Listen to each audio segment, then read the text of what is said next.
Hello అండి, నమస్తే. నేను మీ doctor Savita, consultant surgeon, Neeraja hospital. So ఇవాళ మన దగ్గరకు ఒక పేషెంట్ వచ్చారు. తను ఒక 7 months బ్యాక్ మన దగ్గరకు వచ్చారనమాట. Infertile male. తనకున్న ప్రాబ్లం ఏంటంటే వారికోసిల్, అంటే బీజాలు మొత్తం వాపు వచ్చేసాయి, పిల్లలు పుట్టట్లేదని చెప్పి వచ్చారు. సో తనకు మనం సర్జరీ చేసాము. ఇప్పుడు గుడ్ న్యూస్ ఏంటంటే తన వైఫ్ ఇప్పుడు 8 weeks ప్రెగ్నెంట్.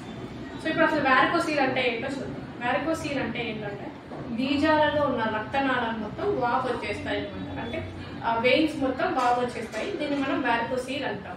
ఈ వాపు రావటం వల్ల ఏముంటుందంటే వాళ్ళకి స్పోమ్ అనేది సరిగ్గా ప్రొడ్యూస్ అవ్వదు, డెవలప్ అవ్వదు, మూమెంట్ సరిగ్గా ఉండదు, డిఎన్ఏ ఫ్రాగ్మెంటేషన్, ఇవన్నీ కూడా డిఫెక్ట్స్ వస్తాయి. ఎందుకు అంటే ఈ రక్తనాళాలు ఎక్కువగా ఉబ్బినప్పుడు అక్కడ టెంపరేచర్ అంటే ఉష్ణోగ్రత పెరిగి ఈ స్పోమ్ అనేది ఇబ్బంది అవుతుంది, స్పోమ్ డెవలప్ అవ్వడానికి.